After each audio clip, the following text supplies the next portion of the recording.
as we listen to Mark's message. And I'm going to take a few moments and introduce Mark to you. We are fortunate to have him as this Sunday's guest speaker.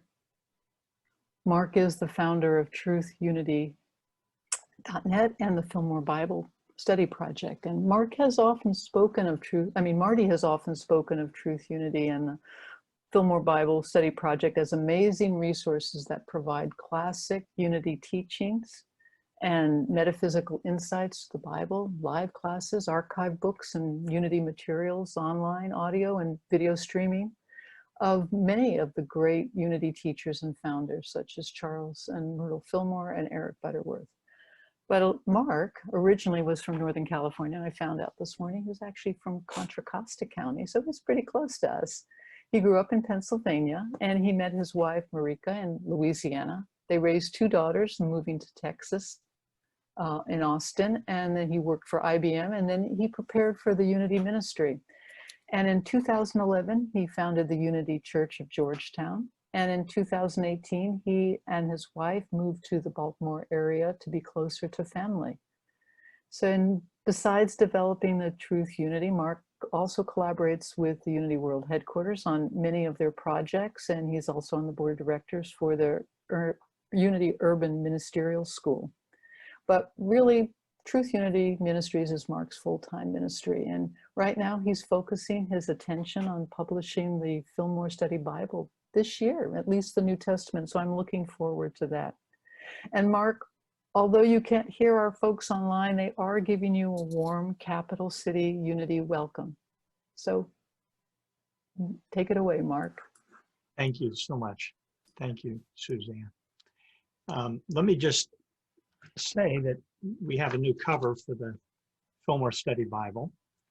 And what is new is,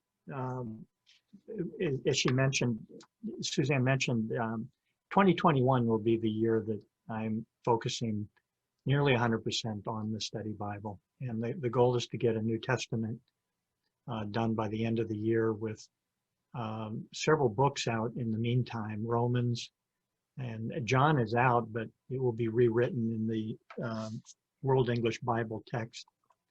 And Romans will be next, and then Revelation. So we'll see what happens. Thank you for inviting me back. I'm honored. I wanted to share with you how I do prosperity. And the reason is it's different than most prosperity programs that are found in Unity. There's several programs that are out there, and they usually have an experience of setting forth intentions, doing treasure mapping, tithing, and so forth. And I happened upon a unique teaching that I want to share with you because it works for me. And it is based on Katherine Ponder's book, The Dynamic Laws of Prosperity. In other words, it opened up to me through that book. And the Bible verse that she brings out is Luke 6:19, about the woman who was healed by reaching out to touch the garment of Jesus. And there's a particular verse in that passage that says, "For power came," quote unquote, "for power came out of him." And that one sentence of 6 words, first of all, talks about power of healing and prosperity as a release of energy. And it does not talk about healing and prosperity as being a store of sacredness. And most of us who grew up in mainline Christianity or evangelical Christianity or Catholic Christianity have acquired the belief that if we are sacred enough, in other words, if we have banked enough sacred character, that we will be prosperous. And it's not a store of sacredness that makes us prosperous or whole. What it is, it's a power that comes through us. That is what this message says.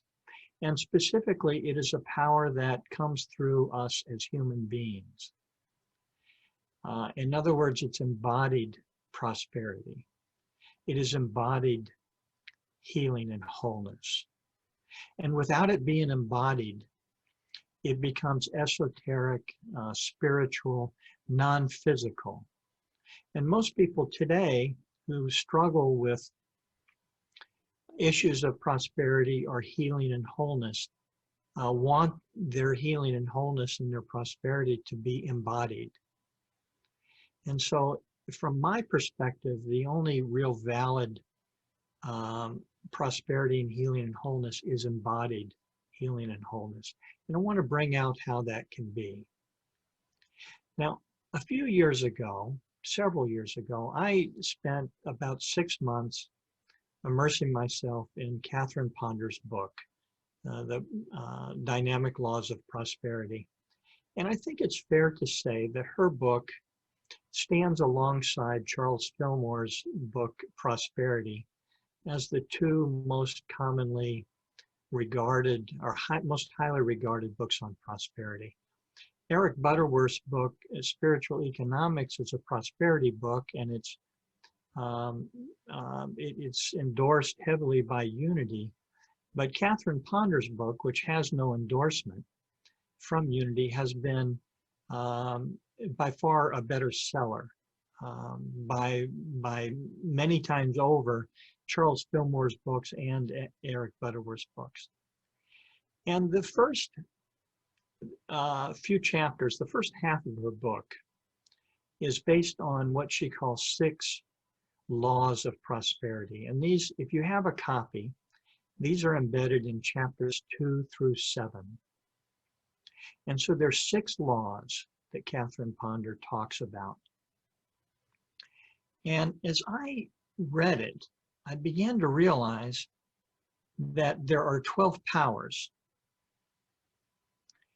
and that Charles Fillmore taught. The book is The 12 Powers of Man, and each of the powers seem to be tethered to another power. For example, we have the power of love, which is in the heart, but located adjacent to it is the power of judgment, which is located right in the solar plexus. We have in the lower abdomen the power of life and the power of renunciation. We have in the forehead the power of understanding, spiritual understanding, and the power of will. We have in the center of our head the power of faith and the power of imagination. We have in our neck region the power of zeal and the power of the spoken word. And we have in our midsection, around our lower back and our belly area, the power of strength and the power of order. And although Unity doesn't teach that these powers are tethered, that these are coupled, I think it's obvious that there is some relationship in each of those powers. And I believe that Katherine Ponder's book has been successful for a reason that she does not understand. I believe that she has unconsciously tied her teaching to the coupling of these 12 powers in 6 strength centers. And so I want to go through them. And the reason I want to go through them is there are 6. And my experience has been that whenever I am struggling with prosperity or wholeness or healing, or any spiritual difficulty at all, or even any life difficulty at all, it is because one of those 6 centers that we're talking about has a problem. It has a blockage. And what I want to do in the next few minutes is go through those 6. And I'm just going to plow through them very quickly, not because I want you to catch on to them. But I'm hoping that maybe one of them will be an indicator, or you will recognize that maybe this is an area where prosperity is falling down. That is the area that we need to be working on. And so I'm going to go very rapidly. And the hope is that one of the six will stand out. Because in any system, by definition, there can only be one bottleneck. If we have a factory or any sort of system, and it's not functioning to full capacity, there may be many blockages, but there's only one bottleneck. In other words, there's one blockage that slows down everything else. And I hope that in this kind of tour of these six items, one will come out as being the bottleneck or the premier blockage. So let me begin in the midsection, the belly area, with strength and order. And strength is in the lower back, and that is our place of stillness. That is the place where we become quiet.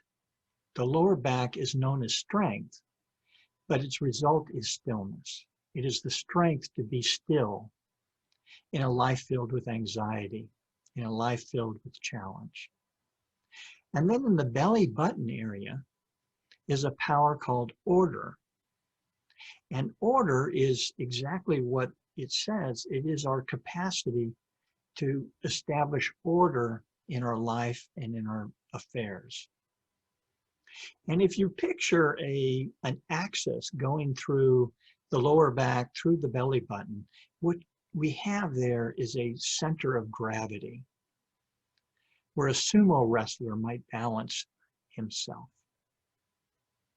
But the important thing is it is a stillness, a strength, a stillness, where the ordering of life emerges. And the point about this is, in order to be prosperous, we must have an ordering of life, and we can only have an ordering of our life if we are still. And so the two powers of strength and order are tethered together, and strength provides the stillness so that order may emerge. Out of that inner stillness comes a natural ordering of life, and that gives us a spiritual sense of poise, a physical sense of posture. Someone who has an ordered life and a still life stands tall, stands balanced, stands with poise. That is the message. And Katherine Ponder talks about the basic law of prosperity, but what she's describing is an ordered life where spiritual poise exists. And that begins with stillness. And so, again, as I said, I think Katherine Ponder has talked about a law, but unconsciously she is talking about two of the 12 powers of humanity. So I ask yourself, is it possible that the blockage that we have from time to time is because we are not still, or because our life is not ordered? Now, in the loin area, we have two more powers called renunciation and life. And I'm not going to go into the graphic terms, you can do that, but basically these are the powers that are located, they're embodied in our body in the lower regions, okay?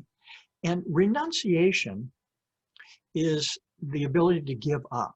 It is what Suzanne had talked about, forgiveness. But there's really two parts to renunciation. There's first relaxation, and then there is release.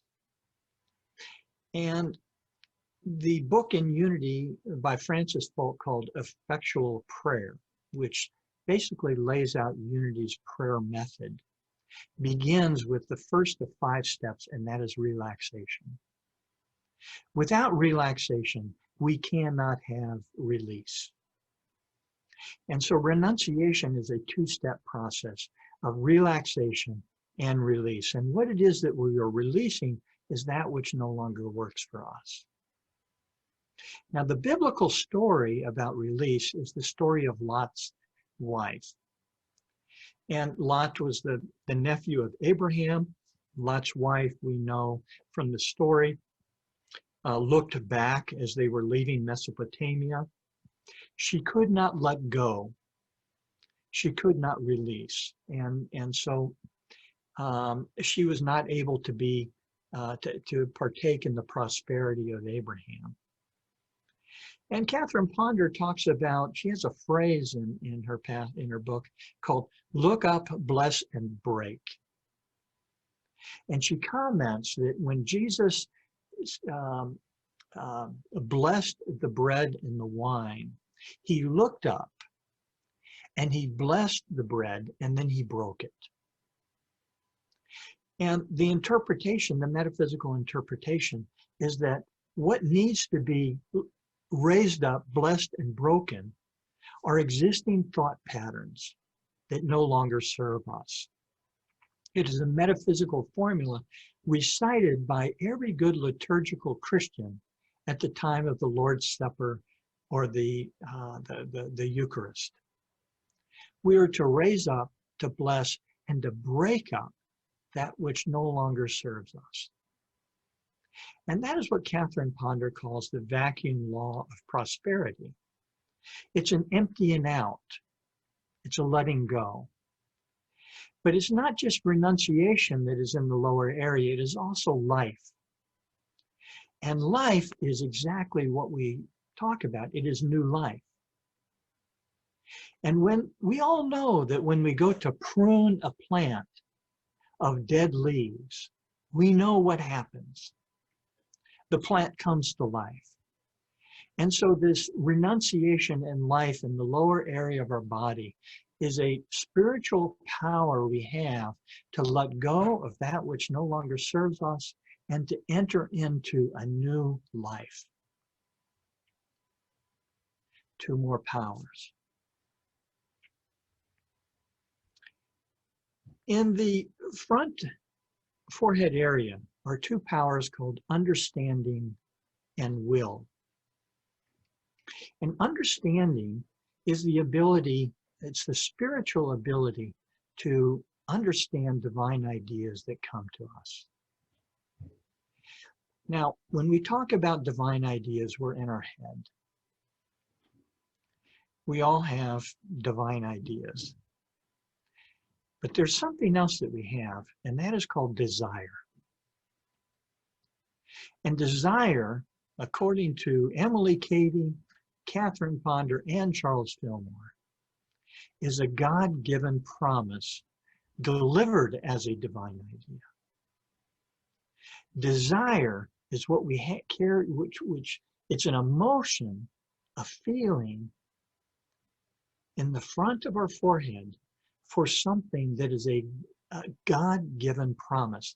Now, Christianity has had a real problem with human desire throughout its entire history. The suspicion is that if we have strong desires, we are ego-driven, that only those who are selfish have desires, that those who are sacred do not have desire. And if there's a message that Katherine Ponder and Charles Fillmore and Emily Cady and Eric Butterworth say time and again, is that desire is a God-given promise. There's nothing wrong with the desire to be whole, nothing wrong with the desire to be prosperous. We should not be suspicious of it because that is a divine idea of God. And when we try to resist our desires, what we are doing is negating one of God's divine ideas. Desire is, according to Emily Cady, God tapping at the door of your mind, trying to give us a greater good.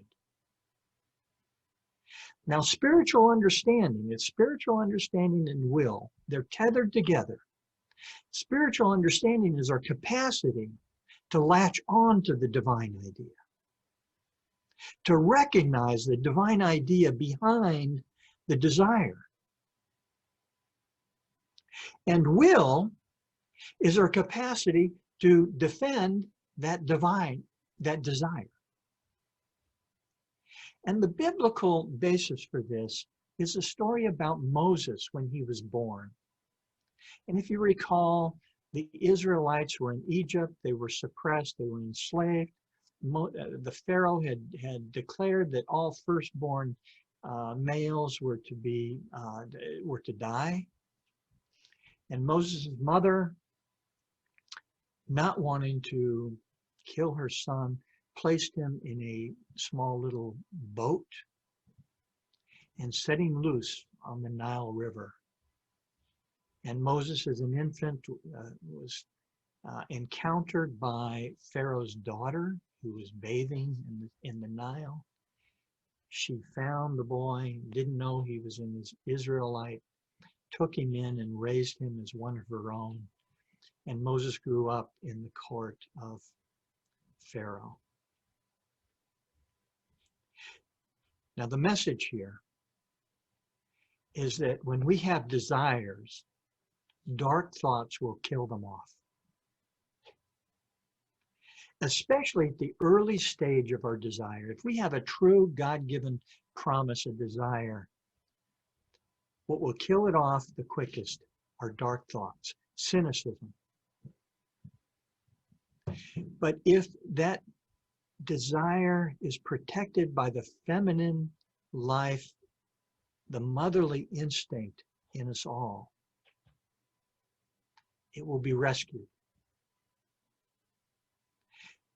But it must also be sent forth. That desire must be sent forth on its own, out into the Nile, trusting God. We must allow our desires to be free. And when we allow our desires to be free and they are embraced and adopted by those with power, they will produce leaders that will then bring us prosperity. And so we don't discount desire. And I ask each of you today, what is your relationship with desire? Do you trust your desire? Do you know that your desire is a promise by God made in your heart of a life of wholeness, healing, and prosperity? Are you embodying your desires?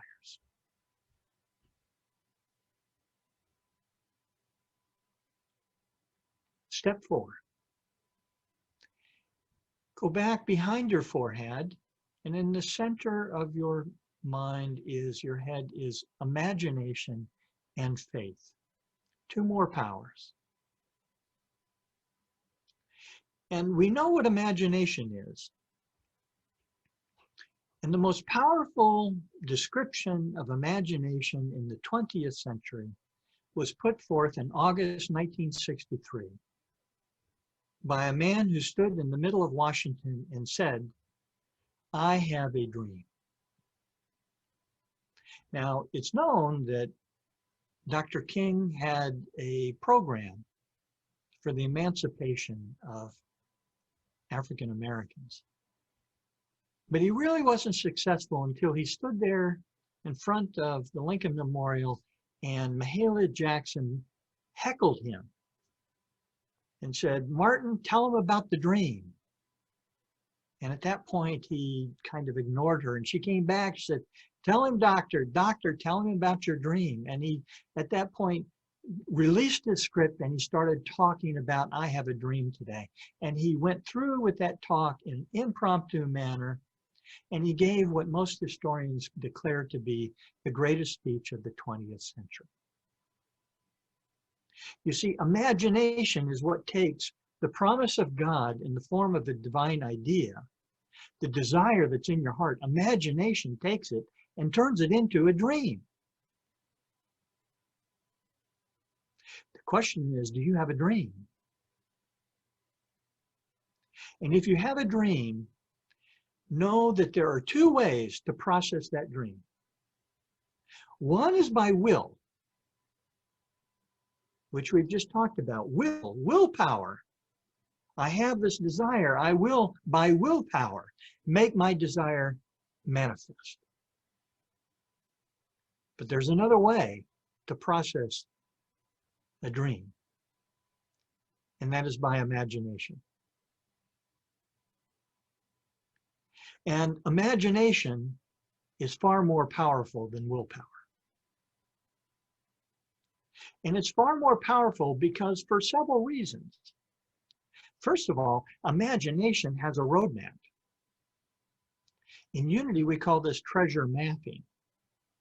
We are able, using imagination, to take a cardboard, a poster board, and put on there images out of magazines and our own coloring and our own words.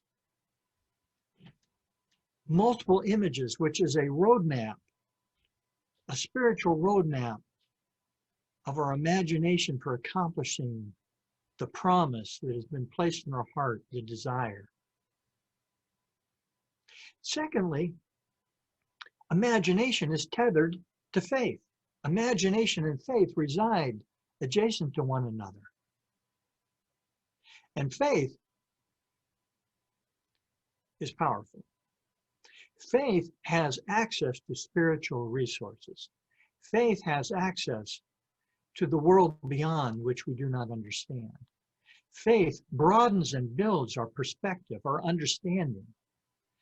Faith gives us an ability to believe that what we are imagining is not only possible, but is on the way.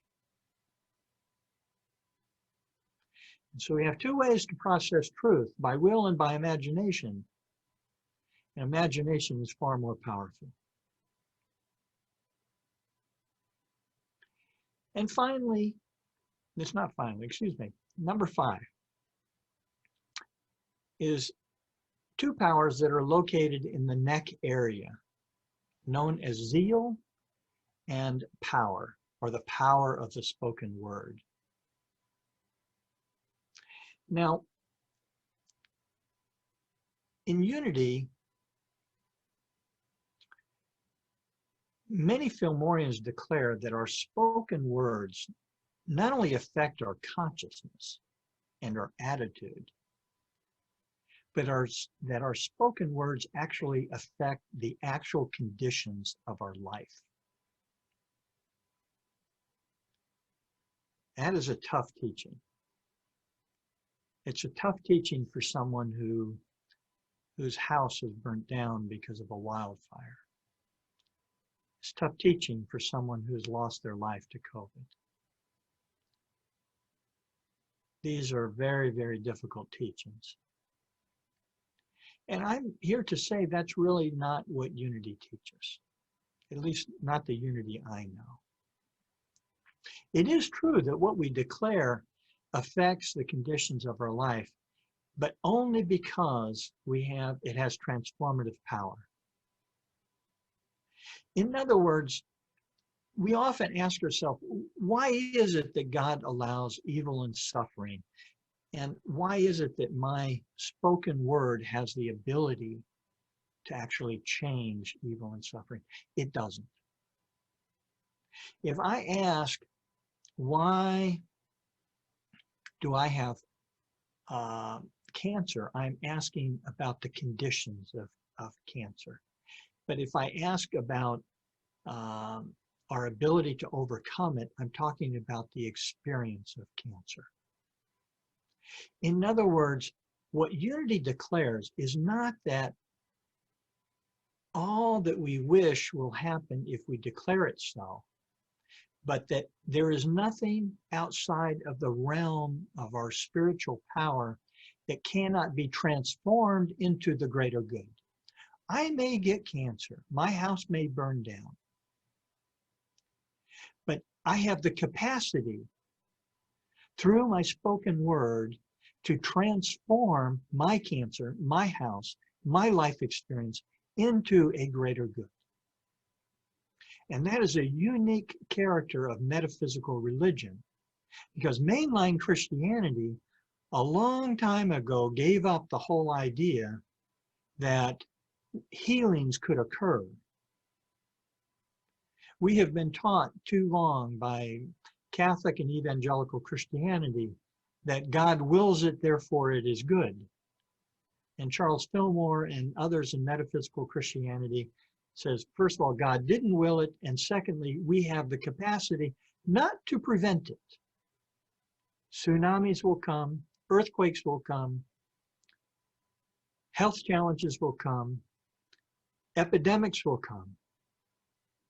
But we have the capacity to transform tsunamis, to transform earthquakes, to transform epidemics into a greater reality. It is that ability for transformation which comes with our power of the spoken word. So our power of command, as Katherine Ponder talks it, is a transforming power, not a prophylactic or preventing power. Now, and what that means is that poverty, suffering, and death are not, quote, not normative. They are not in God's plan. And we move forward in our spiritual life, understanding that things may come. They are not normative. They are not what is supposed to be. And we declare in our spoken words and in our consciousness the truth of what is to be. So let me first of all talk about zeal and then power. And zeal is enthusiasm, God within, and is a quality of being spirit-filled or God-filled. William James made a very interesting point that desire is like the waves on the surface of an ocean. Our desires come and go. But enthusiasm is the tide of the ocean itself. In other words, enthusiasm fulfills us. It raises us up. It lifts us up into a higher state. And so zeal is this irresistible power that is available, that has purpose. Now, power, the power of command, the power of the spoken word, comes from the well-known statement in the Bible, thou shalt decree a thing, and it shall be established unto thee. Thou shalt decree a thing, and it shall be established unto thee. And the point here is the word decree in Greek and Hebrew, it really means to decide. To decide, D-E-C-I-D-E. And so when we decree, we have decided upon something. We have declared, we have decided for it. And there's two other words that come from that same root, to decide. One of those words is homicide. And another word is suicide. In other words, to decide is the ability to cut off, to cut down. When we decree a thing, we let go of everything else. And so the question is, how is it that we have this power? It is declared that we have this power of command to heal, to be prosperous. How is it? And the point is that power has the ability to set a life energy, a vibratory energy that is controlled by power. Power establishes our energy, our vibration. And by doing so, it decides. Who will I be? How will I be? How will I show up? What will I cut off? What will I enter into? What will I embrace? So our power is the ability to decide, to raise a higher energy, vibratory energy.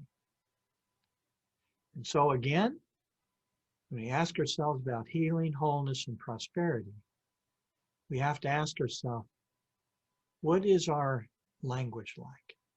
What kind of words are we using? But under the surface, what are we deciding by the words that we use? And now finally is judgment and love. And judgment is in the solar plexus area, and love is in the heart area. And I'm just going to give it to you straight. The message is that our judgments need to be transformed.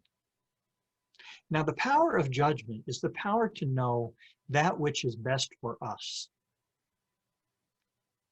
It is our wisdom to know that I should not be eating this cookie, but rather I should be eating the salad. And it is the judgment that allows me to know that I should be embracing this person who's come into my life,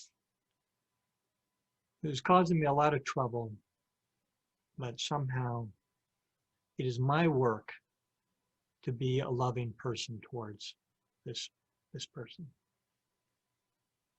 The biblical basis for this is when Jesus took Peter and James up onto the mountain and he was transfigured before them.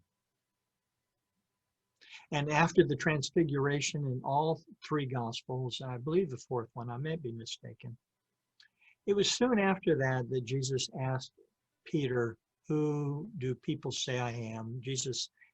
Peter responded, "You are the Christ." In other words, Peter could never judge Jesus correctly until Jesus' transfiguration. And Peter's judgment was raised up. It was transformed. Peter then knew who Jesus was. Judgments will kill. We know that.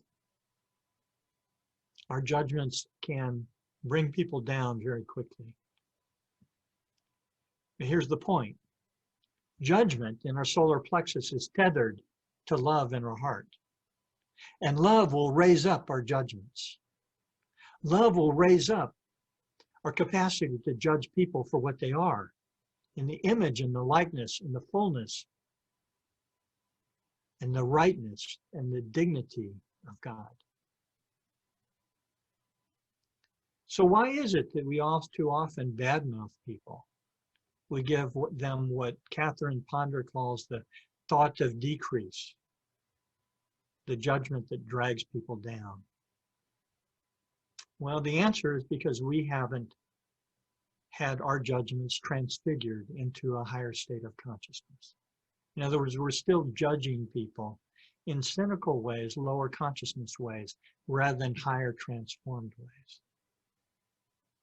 And so prosperity depends, according to Katherine Ponder, upon our raised up understanding of judgment, of divine judgment. We know, because of the love that is tethered to our judgment, that God does not judge this other person, and neither should we. We must recognize that higher judgment of God and align ourselves with it. Another way to say it is God will fight our battles. We don't need to be judging people. God will fight our battles. And so according to Katherine Ponder, we should be giving others the thought of increase. We should be judging them from love, judging them as God judges them. Recognizing that no one is perfect, no one is finished yet. Everyone is on their way to healing, wholeness, to prosperity. And there's no necessity for knowing the negative or speaking the negative. God knows that there is a negative. God knows that people are not perfect. But God is not conscious of their weaknesses. God only knows they're good. And so Katherine Ponder's point is that when we speak of someone, we speak only in terms of their success. And if we find ourselves limited in prosperity, healing, or wholeness, it just may be that the way we speak of people is not from a state of transformed higher judgment, informed by love. And so if we wish to have prosperity, we will change the way that we speak. So I want to conclude. There's 6 points here. They are listed out in chapters 2 through 7 in the Dynamic Laws of Prosperity. Katherine Ponder, I am sure if I were able to ask her a question today, I would ask her, how aware are you of the correlation of your 6 chapters with the 12 powers? And she would look at me like, what are you talking about? Most likely. I might be mistaken. But her book is powerful, and the reason it is powerful is because it is based, in my opinion, on the 12 powers, and the alignment of her 6 chapters is almost uncanny to the alignment of the 12 Powers of Man by Charles Fillmore.